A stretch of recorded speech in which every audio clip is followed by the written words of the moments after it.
এই সময়টা অনেকটাই খারাপ যাচ্ছে, তাই না? কিন্তু একটা কথা জানো কি, তোমার জীবনে এর আগেও যে খারাপ সময়গুলো এসে চলে গিয়েছিল, সেই সময়গুলোর মতো এই খারাপ সময়টাও আর কিছুটা সময় পর চলে যাবে। চলে যাবার সময় তোমার জীবনের অনেক কিছুই বদলে দিয়ে যাবে। প্রচুর কান্নার পর জীবন তোমাকে আবার হাসতে শেখাবে। তুমি আর একটু ধৈর্য ধারণ করেই দেখো, অল্প কিছু মুহূর্ত পর এই সময়টাও চলে যাবে। তোমাকে আবার বাঁচতে ইচ্ছে করবে, ভালোবাসতে ইচ্ছে করবে। তুমি শুধু সৃষ্টিকর্তার উপর ভরসা করে একটু একটু করে এগিয়ে চলো, কারণ সৃষ্টিকর্তার পরীক্ষা যতটা কঠিন হয়, সেই পরীক্ষার ফলাফল ততটাই আনন্দের হয়।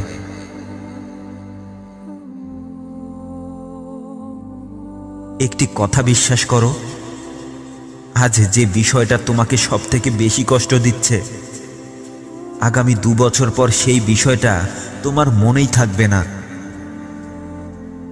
একটু অপেক্ষা করো, তোমার ঘরের দরজাতেও একদিন পৃথিবীর সব সুখগুলো এসে জমা হয়ে যাবে। তুমি সেদিন এতটা বেশি খুশি হয়ে যাবে যা আজ তুমি কল্পনাও করতে পারছো না। আজকের এই খারাপ সময়টাকে নিয়ে এতটাও চিন্তা করো না, সময় বদলে যাবে। সময় বদলে যাওয়ার জন্যেও তো সঠিক সময়ের অপেক্ষা করতে হয়, তাই না? হ্যাঁ, অবশ্যই তোমার সময়টা খারাপ যাচ্ছে, কিন্তু বন্ধু, তুমি হাল ছেড়ে দিও না। বন্ধু, তুমি হাল ছেড়ে দিও না। সৃষ্টিকর্তার কাছ থেকে আমরা সবাই সমান জিনিস পাবার পরেও আমাদের মধ্যেই কিছু মানুষের জীবনে পরিবর্তন আসার কারণ কি জানেন? তারা সব সময় তাদের কাজগুলোকে একটু অন্যরকমভাবে করার চেষ্টা করে। তারা হেরে গেলেও ধৈর্য ধরে আবার উঠে দাঁড়ায়, আরো বেশি চেষ্টা করতে থাকে, কারণ তারা খুব ভালো করে নিজের সাথে একটি ওয়াদা করেছে। তারা যখন একটা কাজ শুরু করে, সেই কাজটা শেষ করে তবেই আরাম করে। তারা হয় জিতবে, নয়তো তাদের ভুল থেকে অভিজ্ঞতা নিয়ে আবার নতুন করে শুরু করবে। কিন্তু তাদের জীবনে যত যাই কিছু হোক না কেন, তারা শেষ পর্যন্ত লড়াই করবে এবং লড়াইয়ে জিতে তবেই তারা শান্ত হবে।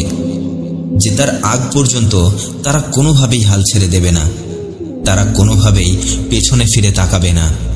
তারা এই যুদ্ধের ময়দান ছেড়ে কোনোভাবেই পালিয়ে আসবে না। তারা শেষ মুহূর্ত পর্যন্ত নিজের সর্বোচ্চ দিয়ে চেষ্টা করেই যাবে। দেখুন, যে মানুষগুলো সবসময় সফল হতে চায়, তারা সবসময় নিজের সর্বোচ্চ দিয়ে চেষ্টা করতে থাকে। তারাও আমাদের মতো বারবার ভুল করে, কিন্তু তারা তাদের ভুলের পরেও কখনো থেমে যায় না। তারা ভুল করে, শেখে, উঠে দাঁড়ায় এবং আরো বেশি শক্তি নিয়ে আবারও পথ চলতে শুরু করে। কিন্তু কখনো ভুলেও হাল ছেড়ে দেওয়ার কথা তারা চিন্তাও করে না। জেতার ইচ্ছেটা তো সবারই থাকে, কিন্তু জেতার জন্য কঠোর পরিশ্রম করে ধৈর্য ধরে সততার সাথে এগিয়ে যাওয়ার শক্তি খুব কম মানুষেরই থাকে। তবে তুমিও তো এই মানুষগুলোর বাহিরে নও। তুমিও তো চাইলেই পারো এগিয়ে যেতে। তুমি তো চাইলেই পারো সব বাধা পেরিয়ে সফলতাকে ছিনিয়ে আনতে। কিন্তু সবথেকে কষ্টের বিষয় কি জানো? তুমি এখনো তো চাইতেই শুরু করোনি। শোনো, একটা কথা সব সময় মনে রাখবে, তুমি যদি সফলতার ফিনিশিং লাইন পর্যন্ত যেতে চাও, তাহলে তোমাকে সব রকম পরিস্থিতিতে মোকাবেলা করার জন্য মানসিকভাবে সব সময় প্রস্তুত থাকতে হবে। তোমাকে সব সময় পজিটিভ চিন্তা করতে হবে, যেন তোমার মন কখনো পরিশ্রম করতে গিয়ে পিছু না হাঁটে। কারণ জিততে হলে যে কোনো যুদ্ধক্ষেত্রে মানসিক শক্তিটাই আমাদের সবথেকে বড় হাতিয়ার হয়ে দাঁড়ায়। কিন্তু তোমার মন যদি এটা ভেবে বসে থাকে যে আমাকে দিয়ে হবে না, আমি কিভাবে এত বড় পরিস্থিতি সামলাবো, আমি কিভাবে এত কম্পিটিশনের মধ্যে লড়াই করে টিকে থাকব, আমি কিভাবে আমার এত খারাপ অবস্থা পার করব, না আমি হয়তো পারবো না, আমাকে দিয়ে আর কিছুই হবে না, তাহলে সফলতা তো অনেক দূরের কথা।